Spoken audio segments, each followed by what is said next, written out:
Hi friends, இன்றைக்கி எப்படி போணுச்சுட்டு பார்க்கலாமா? இன்றைக்கி ஆஃப்டர்நூனுக்கு வந்து ரசம் வச்சுட்டு கருவாடு தான் ஃப்ரை பண்ணலான்னு சொல்லிட்டு இருக்கேன். இது அம்மா தான் வாங்கி கொடுத்தாங்க. கருவாடு கொஞ்சம் பெரிய துண்டாக தான் வந்து இருக்கும். ஃபுல்லாக வந்து க்ளீன் பண்ணியே வந்து கொடுத்துட்டாங்க. ஆல்ரெடி ஒரு நாள் வந்து ஃப்ரை பண்ணேன். இன்றைக்கி ஃப்ரை பண்ணிடலாம் அப்படின்னு சொல்லிட்டு தான். கருவாடு வந்து செத்த நேரம் வந்து ஊற வச்சிடணும். ஊற வச்சுட்டு அதுக்கு தேவையான வெங்காயம், தக்காளி எல்லாமே கட் பண்ணலான்னு சொல்லிட்டு கட் பண்ண ஆரம்பிச்சிட்டேன். சின்ன வெங்காயம் சேர்த்து ஃப்ரை பண்ணும்போது சூப்பராக இருக்கும் டேஸ்ட்டு. கண்டிப்பாக வந்து ட்ரை பண்ணி பாருங்கள்.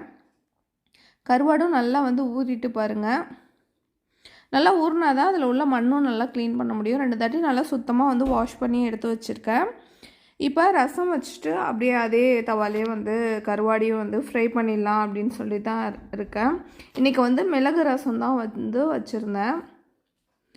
பக்கத்துலேயே வந்து சாதத்துக்காக ஒலையும் வந்து போட்டிருந்தேன்.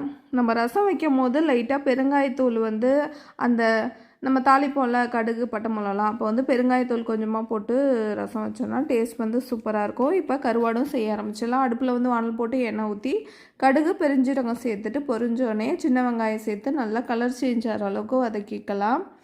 வதக்கிக்கிட்டு அரிஞ்சு வச்சுருக்க தக்காளியை வந்து சேர்த்துப்போம்.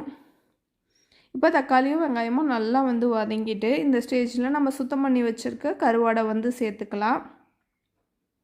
யாராருக்கெல்லாம் கருவாடு பிடிக்கும்ன்ட்டு கமெண்ட் பாக்ஸில் கமெண்ட் பண்ணுங்கள். சில பேருக்கு இந்த கருவாடு வாடையை பார்த்தாலும் பிடிக்கவே பிடிக்காது. அப்படி பிடிக்காதுனாவும் கமெண்ட் பாக்ஸில் கமெண்ட் பண்ணுங்க.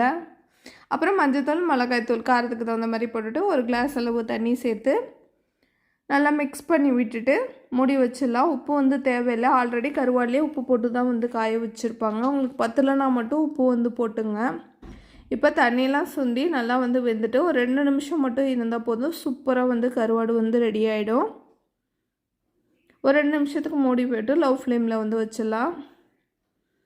இப்போ நல்லா சூப்பரான டேஸ்ட்டில் கருவாடு வந்து ரெடி ஆகிடுச்சு. கண்டிப்பாக ட்ரை பண்ணி பாருங்கள். இது சிம்பிளாகவே செஞ்சிடலாம். சில பேருக்கு சாம்பார் கூடலாம் வச்சு கருவாடு சாப்பிட பிடிக்கும். நான் வந்து இன்றைக்கி ரசம் வச்சுட்டு அப்படியே கருவாடு வறுத்துட்டேன். இதான் வந்து இன்னையோட ரெசிபி. தேங்க்யூ, பாய்.